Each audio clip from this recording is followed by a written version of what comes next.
Hi, welcome to Week in Review, where we look at some of the big headlines from the week. I'm joined this week from our Capital Bureau, Dale Denwalt, from Sports, Brian Sharp, and my old friend from Business, Don Mecoy. Dale, let's get right to the Capital news of the week. Big story, the ousting of the budget chair. Mm-hmm. Tell us a little bit about that story. Yeah, Leslie Osborn, the Appropriations and Budget Chair, is no more the Appropriations and Budget Chair. She's still State Representative from Mustang, but the Speaker of the House decided that he wanted somebody else for the position. Now, this all came after she and a couple of other legislators publicly disagreed with the Speaker over the reason for DHS announcing $30 million worth of budget and or worth of cuts to programs and services. And there was no delay. This was like the next day, right? Yeah, it was pretty quickly afterward. Talking to folks, they really weren't surprised because when you publicly disagree with your speaker, sometimes there's a political price to be paid. Can we say who was right and who was wrong? I'll leave that up. I'll leave that up to the politicians. But the DHS says the reason that it needed to cut the programs and services is because they've been underfunded for many years and have seen costs rise. The speaker said that listen, we've given you more and more money. We gave you what you asked for as far as appropriations. And he said this is the reason we need to audit every agency. And there was some blowback in terms also of the fact that she was one of the few women in the leadership roles in the state capitol. Sure, there were some people pretty upset about that. For the first time we had two female budget chairs at the same time. Kim David over in the Senate, who's still there. I think it probably had less to do with that than the fact that she talked out of school. But if you ask the Speaker's office, they told me that it was a simple two-word answer when I asked whether this had anything to do with her comments on the DHS cuts, and the answer was absolutely not. We may never know the actual real reason, but there's a lot to be inferred. What did they say their reasoning was? No, they didn't give one. Okay. It's politics. I guess the message has been sent, and as we said, the message was delivered. So, okay, let's talk about something that's near and dear to my heart, which is left lane driving. You like to drive in the left lane? No, I'm the guy that's on your tail with that wants you to move over. It drives me insane. I can't stand it. I think it's taken years off my life. But that's going to change, right? Yes, November 1st, the people who are blocking you from getting where you need to go will most likely get pulled over for it if a cop sees them. It's really a clarification, but a clarification that will that makes the law a lot stronger, so that the police can go after people who are blocking the left lane or camping out in the left lane unless they have a good reason to be there. And to boil it down, that's really what the law says, is that you're not allowed to be in the left lane unless you are in a part of the road that's a merge zone, so you can get out of the way of merging vehicles. If you're passing someone, you can be in the left lane. Or if the traffic conditions really don't allow you to get over in the right lane, then you're okay. But we've talked about this. There's nothing worse, of course, than the two trucks side by side, right? Going up the grade, everybody slows down to 35, right? And then it's a 2-mile train behind. And it takes them another 2 miles to, inch past the truck.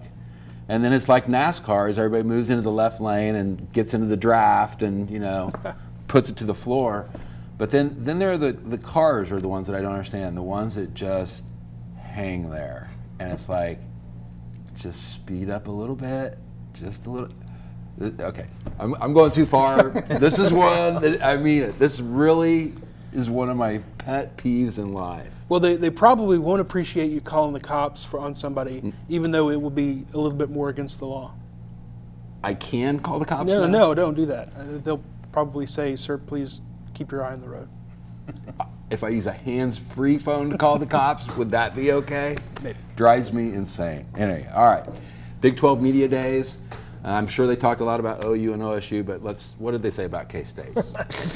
Plenty. It's still Bill Snyder. He's still there. He's still pushing to try to get his son named his successor. They've had a change in leadership. They have a new AD.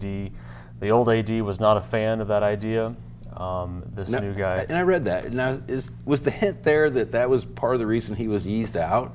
I Maybe. wouldn't I say mean, he got a new he job. got a new job. He but- got a new job, and it was a step up. No offense to Kansas State. But this new guy, I think, is a little more open to the idea. They haven't announced anything officially yet, but I think that's the direction they're leaning. So, but other than that, it is the unofficial start to college football season. Both OU and OSU spent time in Frisco, Texas, just outside of Dallas. Actually, at the Dallas Cowboys' new practice facility, which is less practice facility, more small town. It's called the Star.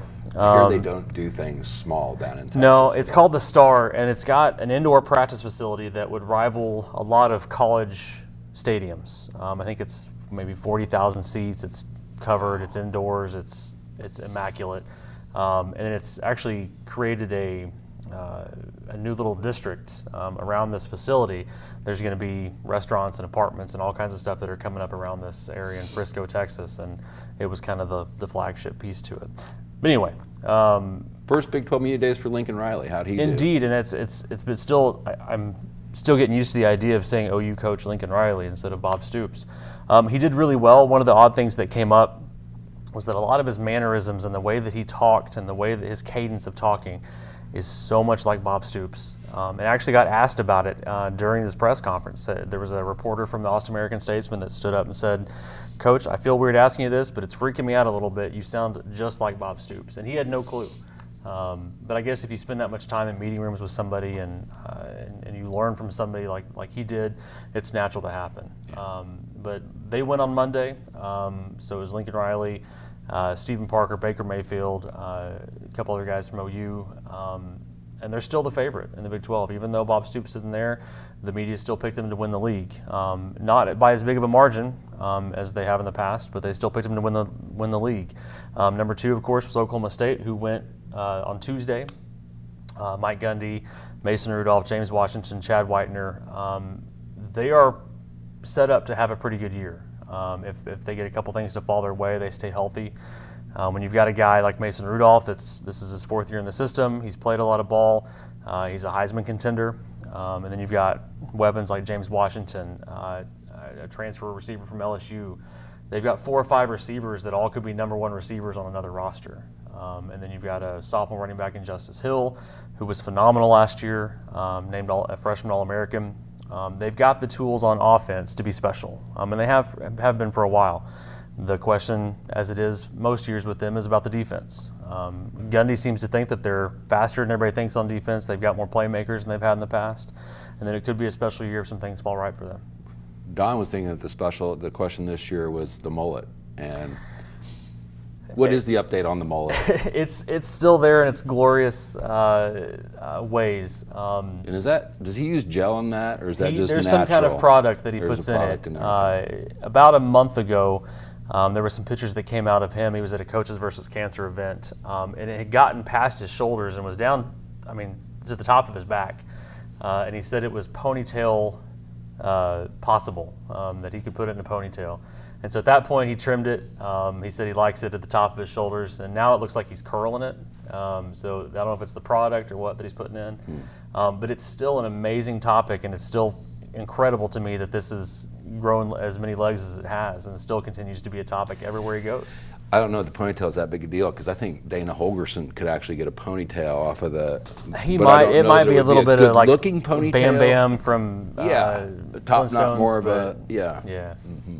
Bill Snyder, no ponytail, no mullet. I don't think. Sean might look good. I don't know. Don? Yes. Tell us something about business. Okay. I enjoyed the sports talk. That was fun.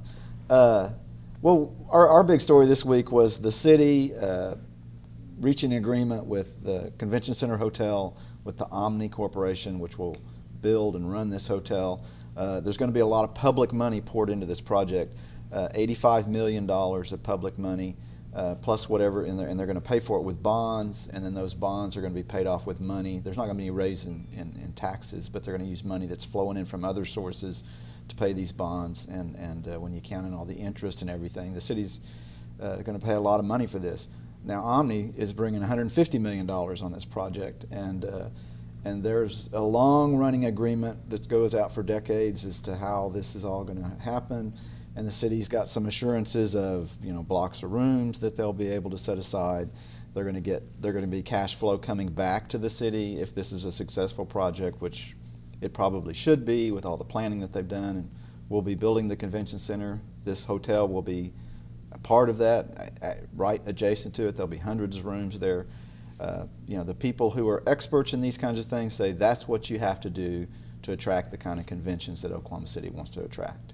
And the other idea too is that it's designed to spur ancillary development all around it. Oh, sure. And even calls for that sort of within the hotel property to create some street level, not marketing, but merchandise type activity or whatever, where there's merchants and stuff on the street levels. There's a lot of things that are coming together here, and this is the last piece of it. You've got the convention center, which is a MAPS project. You've got the park, Scissortail Park, a MAPS project, which is starting. You've got this. You've got the streetcars. You also have another hotel, the Fairfield, which is going to be built very close to this. More rooms in there. So you've got all these things coming together. And remember, this is all directly south across the new Oklahoma City Boulevard from the Chesapeake Arena. So this is all.